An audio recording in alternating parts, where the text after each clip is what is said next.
Olá, meu nome é João Paulo Severo da Costa, sou psicanalista e em parceria com o EPC nós mantemos esse quadro aqui quinzenal, que é o Conexão EPC, né? Colocando aqui algumas questões, algumas respostas a dúvidas frequentes que nos são apresentadas. E eu recebi uma pergunta que eu achei bem interessante, né? E uma pergunta bem diferente, né? Se existe algo que caracteriza a psicanálise brasileira, né? Quer dizer, se a psicanálise brasileira tem uma cara, tem uma identidade. E eu achei essa pergunta bem interessante porque quando nós pensamos na psicanálise em intenção, na intenção com S, né, na psicanálise em ato, evidentemente que há sempre uma procura por uma não identificação a partir de um setor, de uma regionalidade. Né? Afinal de contas, a psicanálise ela representa uma ética, né, dentro de um saber, ela representa uma espécie de arcabouço também nesse sentido técnico e teórico, né, que consolida ali a procura clínica, né, digamos assim, a procura de um protocolo clínico, a procura de uma abertura clínica, a procura da travessia do fantasma, enfim, de todas as formas que a gente utiliza aí de sinônimo a melhora do paciente, a melhora do analisante. Agora, com relação à questão da psicanálise brasileira, e eu evidentemente gravo esse vídeo como todos os outros, sem nenhum roteiro na mão, sem nenhuma referência, então também gostaria que vocês fizessem, colocassem acréscimos nos comentários desse vídeo, mas eu aqui mapeei mais ou menos algumas características que eu percebo na psicanálise brasileira, tendo em vista o percurso histórico, né, que eu vou colocar ali, né, no início, né, com a figura inicial aí do Juliano Moreira, né, um psiquiatra e psicanalista brasileiro, que trouxe ideias muito contemporâneas à época de Freud, né? Ali ele já fez essas introduções bem no início do século XX, né? E o Juliano Moreira ele trouxe várias ideias inovadoras na questão do tratamento, né? Do que se convencionava chamado tratamento de doenças mentais àquela época. Também trouxe ideias muito válidas, importantes e revolucionárias sobre a questão do racismo científico. Então eu vou começar um marco zero ali com o Juliano Moreira até os dias contemporâneos. Eu acho que a primeira característica que eu percebo na psicanálise brasileira é uma diversidade muito grande no que diz respeito às linhagens. Né?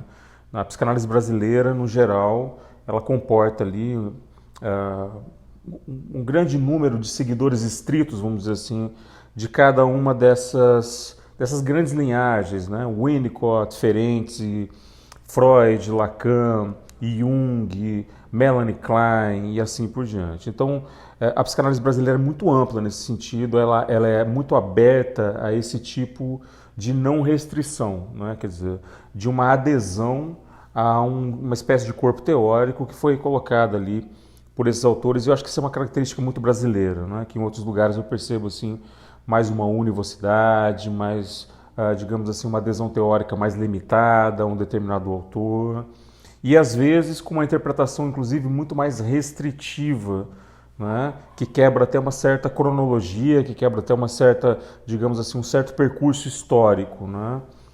A gente percebe isso em algumas escolas fora do Brasil, em que a adesão a um autor acaba excluindo, de certa forma, outros autores e também, né, enfim, a gênese desse processo, autores anteriores, etc. E tal.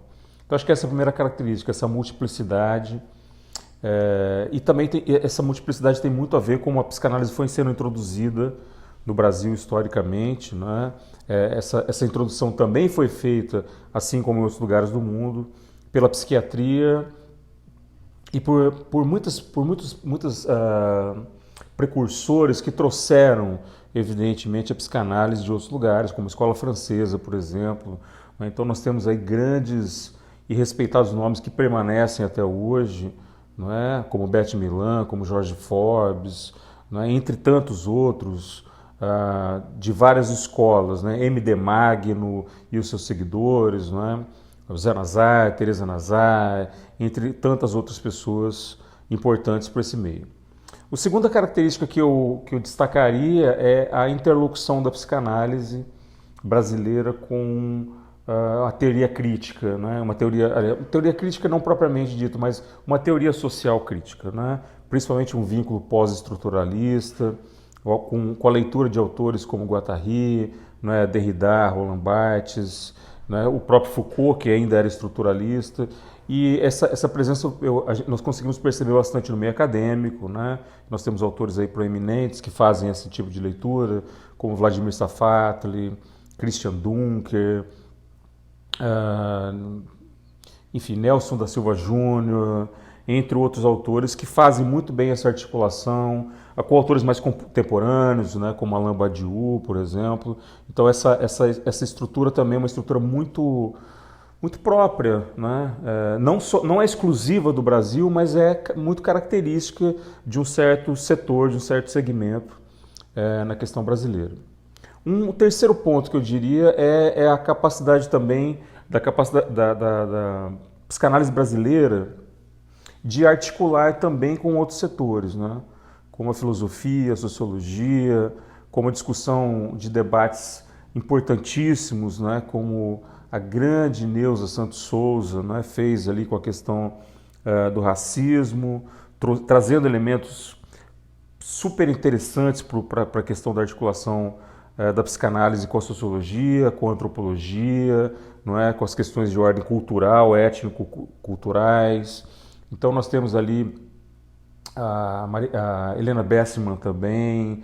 Enfim, uma escola bem extensa e bem interessante que trouxe esse diálogo, né, com essas áreas afins, antropologia, sociologia, filosofia, etc. e tal. Um quarto ponto que eu destacaria é uma espécie de visão, digamos, de certa forma, policultural da psicanálise brasileira.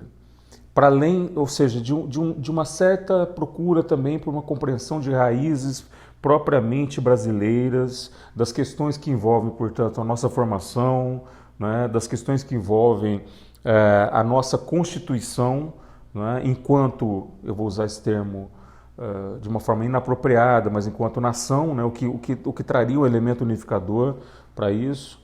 E eu vou destacar aí uma pessoa que, justamente, uma das obras mais interessantes, que é Hello Brasil, né, de alguém que não é brasileiro, né, que é o contrário do Caligares, falecido, mas que trouxe uma coisa muito importante, né, que é esse olhar para a questão brasileira, esse olhar para um universo, digamos assim, que traria mais ou menos, não um estereótipo, mais ou menos um vulto, mais ou menos uma imago do que seria a questão brasileira, assim como outros autores trouxeram também pontos importantes. Destaco novamente o Christian Dunker aqui, que tem um tema maravilhoso, que é a lógica do condomínio, né, que ele explora ali em várias de suas obras, como Mal-Estar, Sofrimento e Sintoma. Então, essa preocupação também com a questão, por exemplo, de temas contemporâneos, como o neoliberalismo, como ele próprio explora, né, aliados à questão da formação brasileira, aliados à questão dessa Constituição brasileira, que articula muito bem, não é, com outros autores, nesse sentido de tentar entender o que é o brasileiro, tentar entender o que é o Brasil, né, com autores fora da psicanálise, como Gilberto Freire, etc. e tal. Então, eu percebo que não há algo plenamente distintivo no que diz respeito à psicanálise por seus países, pelos países onde ela é praticada, né? Não existe uma centralidade, não existe uma forma de amálgama única, né? Mesmo porque a psicanálise ela é uma prática clínica, antes de tudo, né? Então, uma prática clínica que vem do um a um, assim como não existe uma persona do analisando brasileiro, né? Eu atendo pessoas fora do país também, então a gente consegue fazer essa comparação nesse sentido, né, para tentar destituir também as questões de estereótipo, etc. e tal, que é algo que o psicanalista realmente não pode, né, dentro da sua função, sustentar. Então, a grosso modo, seriam essas as características. A psicanálise brasileira é riquíssima, né? Eu citei aqui um centésimo dos autores que são relevantes, importantes na história, nesse percurso, né, de 120 anos, mais ou menos, da psicanálise brasileira, considerando, então, a entrada dessas ideias pelo Juliano Moreira. e nós temos aqui uma representação muito forte, né? É válido lembrar que a psicanálise brasileira é uma das digamos, constituições de sociedade civil em torno de um determinado saber mais fortes do mundo, né? Sem dúvida, a psicanálise é muito forte no Brasil, historicamente, e assim continuará sendo pelos novos nomes que aderem, não é? Pelas novas conquistas que a psicanálise brasileira vem tendo no campo acadêmico ou não acadêmico. Eu espero que você tenha gostado desse vídeo. Um grande abraço a vocês e até daqui 15 dias com mais um vídeo do Conexão EPC.